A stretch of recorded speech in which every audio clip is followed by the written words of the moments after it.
You're listening to Talking to Teens, where we speak with leading experts from a variety of disciplines about the art and science of parenting teenagers. I'm your host, Andy Earle.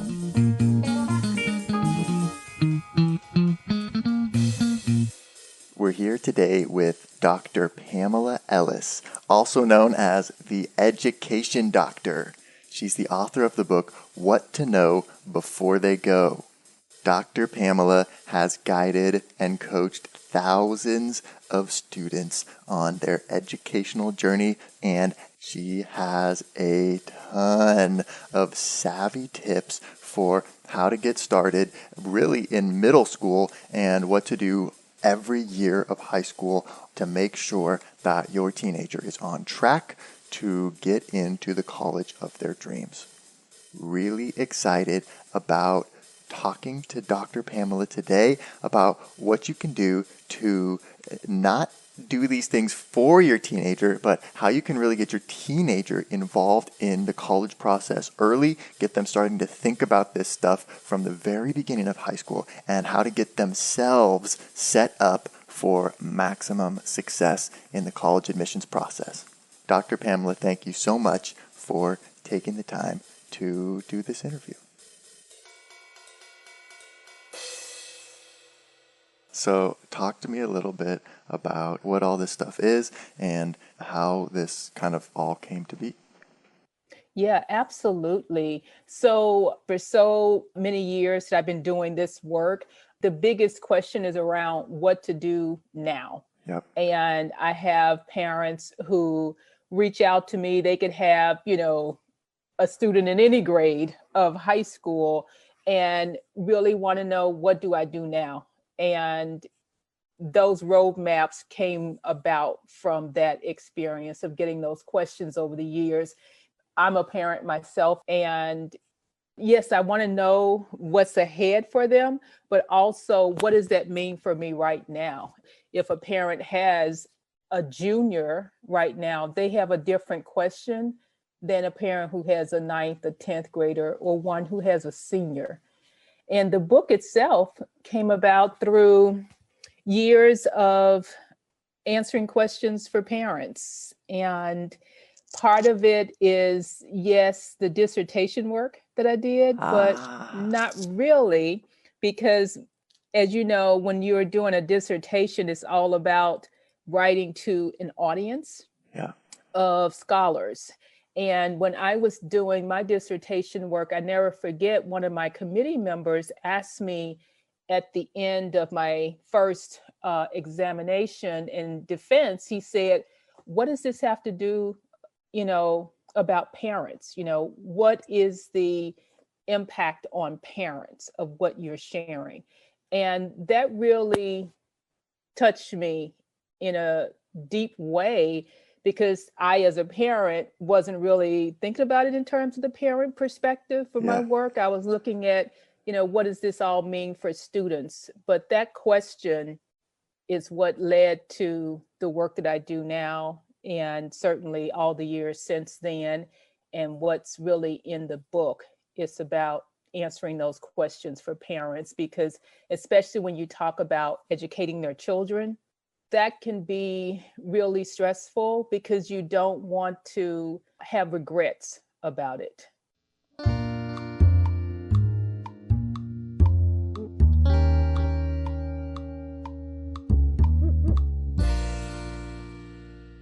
One thing I thought was really interesting was you talk about reading and how keeping teens reading as they transition into middle school and into high school. One thing that you mentioned that I really found interesting was that one mistake a lot of parents make is to stop reading to their teenagers. Can you talk about that, or why you recommend? I sure will. Yeah. I sure will. Because we do it when they're younger. Totally, yeah. And it's just a natural thing to do. I mean, some moms will even start reading to their children when they're in their room, but somehow when they get older, you feel like they're too big for that, or they already know how to read. But even with my kids now, I mean, they're young adults, but just hearing the spoken word and hearing something as it's written, there's a certain soothing to it. That's the only way I could think of right now. Yeah. But there is something soothing about it. There's something nurturing about it. And it also too is modeling Yep. for kids. I think that at the end of the day, teenagers, even with all that they have going on, and many times they're quite precocious, they still want to be kids.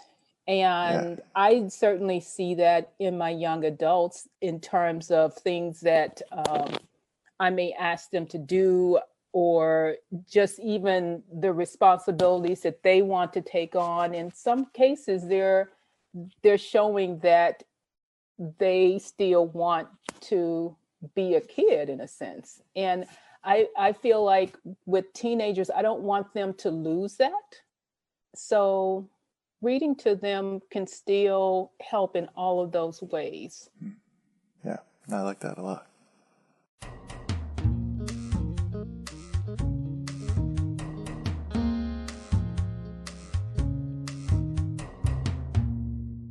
So one of the themes throughout the book is what you refer to as A+ attitudes.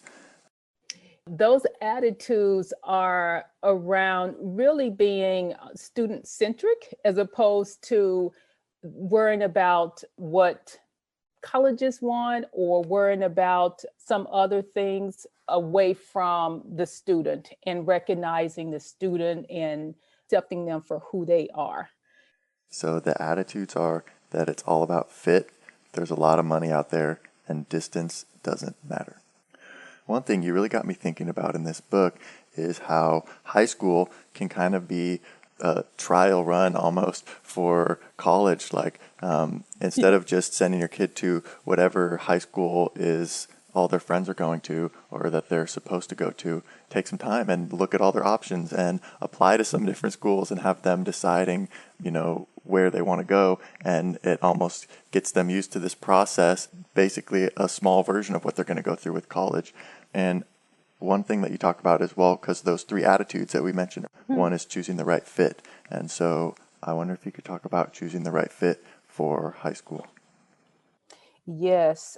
So one of the things I'll say about choosing a high school is that it's not meant to make the child, all of a sudden take on these big adult decisions by having them decide, but certainly having some input around their high school, if that's a possibility for the family, really makes a difference in terms of helping them with owning their educational journey, as opposed to it being something where only the parents, decide for them. And so that's what I was referencing in that regard. And so with my own children, I wanted to give them some options as far as schooling was concerned, because I knew that the schools in my own area weren't necessarily going to meet all of their needs. Sure. And so having them take ownership in that meant that they also got a chance to research the schools, to learn about them, and be part of that process of discovery. It also gave them a chance to experience, those things that they liked and didn't like about whether or not those schools would be a fit for them.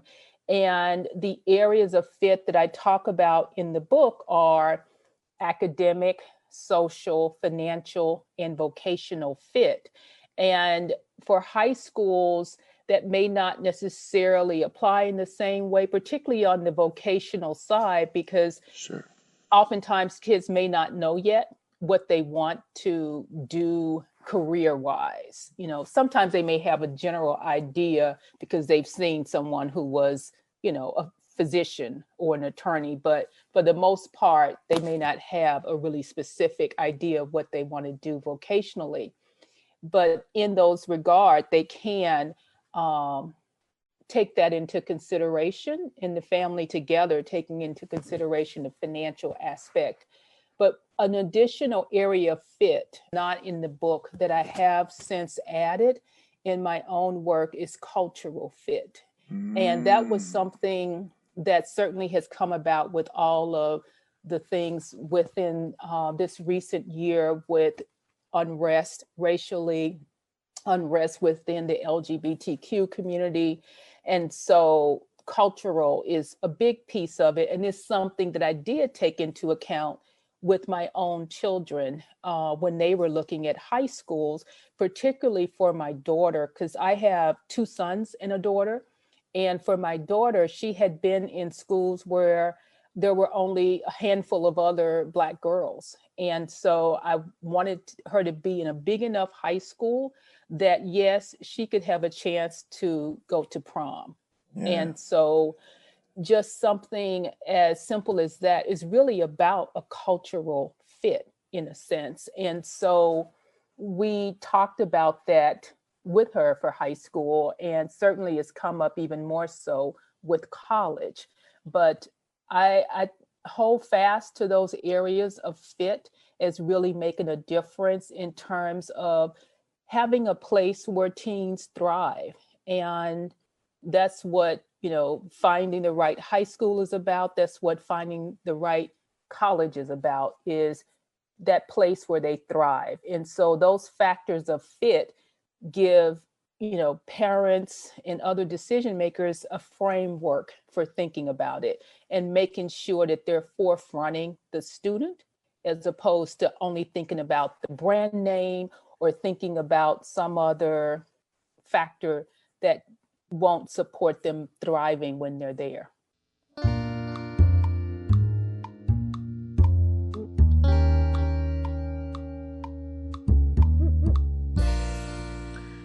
So, one thing you talk about throughout the book is setting goals with your kid before the year starts.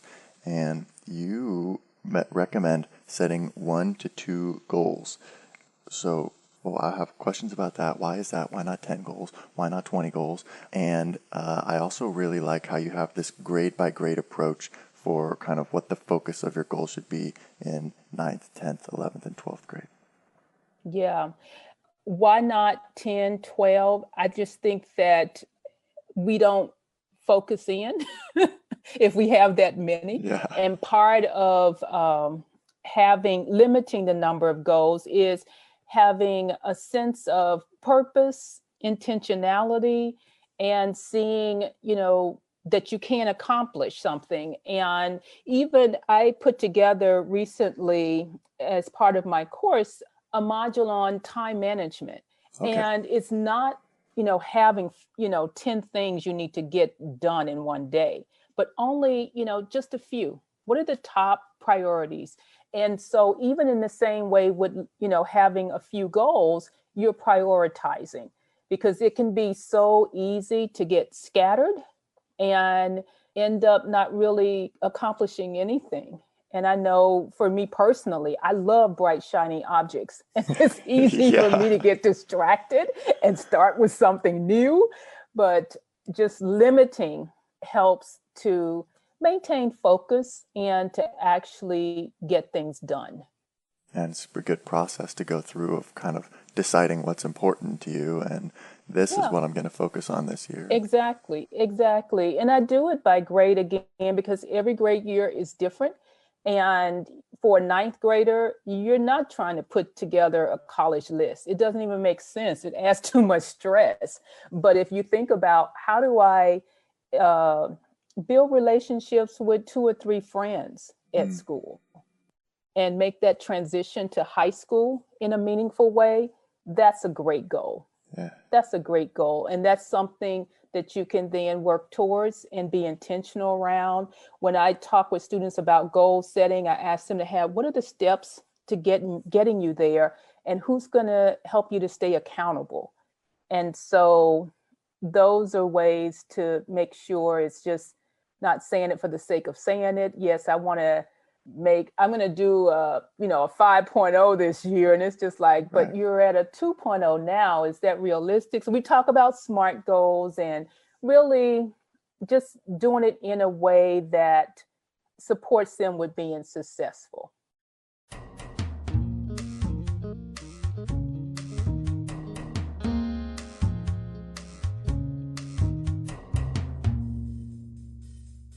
So one thing I really love is when we get brands to talk about here that are perfect for our audience. Prep U is giving teen guys a real all-natural option when it comes to deodorants, soaps, body washes, and shampoo. And Prep U also has other really cool products like a talc-free body powder and light body spray in the event your teen forgets to shower or just needs to freshen up a little bit after school or practice or whatever they're doing. The other thing that I really love about Prep U is that their products are all natural, which means there's no chemicals and they're perfectly safe. Whether it's their aluminum-free deodorants or body washes with no sulfates, all of Prep U's products are safe to use every day. And of course, they smell great too. Head over to prepuproducts.com to check out their assortment of better for you personal care products for guys. That's prep, the letter U, products.com, and use Teen Talk at checkout for 30% off your first order. Again, check out Prep U Products for the best in all natural personal care for teen guys. So one phrase that you use when you're talking about planning the summer is to start with the big rock first. What does that mean, and how do you do that? Big rock is around prioritizing. And so that's why I use that phrase. And it comes from something from business, and I can't even remember the story behind it right now. But it's prioritizing, and I think of the big rock for most students, regardless of the grade year, is reading in the summer, reading for pleasure. That's something that doesn't cost a whole lot to do. It's enjoyable. You gain so much from it. And it's just a wonderful experience that oftentimes our high schoolers have forgotten about because they're accustomed to screens and other things. And they've gotten away from reading. When I've talked with parents, this probably is a little bit more scientific, but when I've talked with parents over the years, I've asked them, if their child is a reader, and they oftentimes will say, not anymore. Yeah, They used to be, but after, around sixth, seventh grade, they stopped reading for pleasure. And I think a lot of it is the peers that they're around and screen time more into their games and everything else, and they've lost sight of it. But one of the real joys of what I do is I was talking with a student recently who's a junior, and I was talking with him about the importance of reading. When we met the next time, he mentioned that he had started a book, and he said he found that he really enjoyed it and he had forgotten about it. And I was like, really? What made you do that? He's like, because you mentioned reading. I was like, oh, thank you. Because here I am thinking this kid is probably thinking I'm nuts and he doesn't want to do that because he has homework and everything else. But he did it. And I know in part too, it's because I'm not his mom. Yeah, right. Whereas if his parents tell him that, he's not going to do it. Sure. But because I'm a third party, he figures, okay, Dr. Pamela, I'll read. So that's really what the big rock is about. It's about prioritizing for your summer and having something you want to do to accomplish. Again, for a ninth grader, it could be developing their personal skills. And so they want to focus on that for the summer. That's a big rock for them. And then all the other things can fit in. Yeah, right. Otherwise, you feel like there's so much stuff that you need to do and you're scattered all over the place. And how am I going to get all this stuff done and balance everything? But I like just keeping it focused on what's your kind of big goal this summer and focus on that first. And then, sure, there's still plenty of other time to do everything else around that.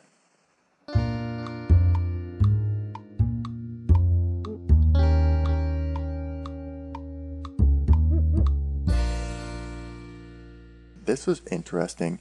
You talk about what the college-bound schedule should look like for each year and how skimping on the basic curriculum can really limit college options. You talk about one student that you had who really didn't want to take Spanish for his senior year of high school, even though one of his top choice colleges had required 4 years of Spanish. So he did this whole letter on his application requesting a waiver, saying, I really don't want to do Spanish, but please accept my application anyways. And it didn't work. Didn't get in. So yeah, and you say, that might have worked if his high school didn't offer Spanish and he was trying to say a waiver saying, hey, I did the best I could, but it's impossible for me to take this. So that just gets my brain thinking about how, there are limitations. They'll understand if you're not able to do something, but there's a difference between not being able to and just deciding you don't really want to or something. Right, exactly. And, colleges are well aware of that when they look at the school profile and get a sense for what's offered. And they're looking at students as best they can on a level playing field in terms of this is what this school offer and how the student took advantage of it. And in, his particular case, he was just adamant that he didn't like his teacher. Yep. No other reason. And what does that say about you learning how to get along with others? Well, as a college also, it's like, well, okay, so then as soon as you get to campus and you don't like something or so you're gonna have a hard time, you're just gonna quit and exactly. Right. And it's maybe not who we want to admit here. Exactly. And students sometimes are really not looking ahead. No, and developmentally, they're not there really to look that far ahead. So this is, one of the conversations we have to help them with grasping that concept. And so I guess you have really specific recommendations on what classes people might look at every year, but I guess the main rule is just kind of being really aware of what is available and that you're taking advantage of the most challenging opportunities that are available to you. Exactly. And again, it's not about forcing students to be anything that they aren't. And so what I mean by that is I oftentimes will talk about challenging yourself at the level where you are. And so that could be different for different students. And so for some students, they're challenging themselves at a regular course. And for others, they're challenging themselves when they take an honors, or if their school offers an advanced placement, they're taking advantage of that. But it's probably, pushing yourself a little bit further than you may think, because sometimes, some of the teams that I'm working with don't want to push themselves. They're comfortable with being comfortable. Totally, yeah. And so part of my role is, at least I see part of my role is giving them that extra push to encourage them to step outside of their comfort zone. And one of the points of the book that I make is that it's much easier to do that while they're at home than to wait on them to learn that when they're in college. Because when they're in college, they're going to definitely be in situations where they'll be outside of their comfort zone. And so this gives them that opportunity to practice that while they're still in high school.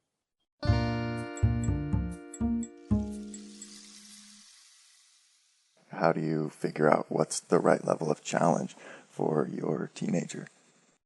Part of it is seeing where they've been to some extent and testing the waters a little bit earlier on. Perhaps it's trying out an honors course before you leap into an AP course. And so that's a way to do it more gradually. For some students, their high schools may automatically limit what they can take when. But if there is an opportunity, for example, for one of my students, he was interested in doing engineering, but he didn't want to take calculus. He didn't want to take calculus in senior year, and that makes it a little bit hard to really go into Yeah, engineering there's a lot when of you math don't have involved there. calculus. Yeah, Exactly, right. exactly. And And we so, want to know how you part of performed in the that push, class. yeah, part of the push was at least getting him to try out. I think they offered an honors pre-calc, something like that, that he could take to at least build himself up and help with his confidence. Mm. Because a lot of times it's a matter of confidence that's holding students back from Yeah, trying it right. out. And that worked for him. That worked for him. But every other class he had was definitely a regular or basic. Mm. He just didn't want to push himself. But it's just like, come on now, because if this is something you want to do, I really want to see you step it up at least in the math. In the proper Maybe you areas. don't. Yeah, Yeah, yeah. exactly. It's not about taking on Exactly. everything, but it's like Right. being strategic. Yes. And for him, that was the big rock, probably. That. Exactly. It is. It is. That was definitely a big rock for him. And that mattered more than getting him to try out AP US history. Sure. It's just like Right. he's not even that kind of reader, to Mm-hmm. take on a class like that. And he was very frank in telling me that he wasn't a reader or didn't like reading. Yeah. So it was all I could do to at least get him to push himself on the math side. And Yeah. so I was pleased to see him do that. And that was meeting him where he was. And so not forcing him to try to take everything honors, but at least giving him that bit of push outside of his comfort zone where it would matter, Yeah. where it would matter to him. We are here with Dr. Pamela Ellis talking about how to help your teenager get themselves prepared for college. And we are not done yet. Here's a look at what's coming up in the second half of the show. I think one of the hardest things we have to do as a parent is to let go. How do you make the most of a college fair? Because I even had a student, he was a senior, and we were working together, and I asked him, we were just putting together the applications in the fall, and I asked him about his scores, his SAT scores. And he said, Dr. Pamela, I don't have the login because my dad set it up. And I thought, really? Now, why would he do that? Why Yep. would he do that?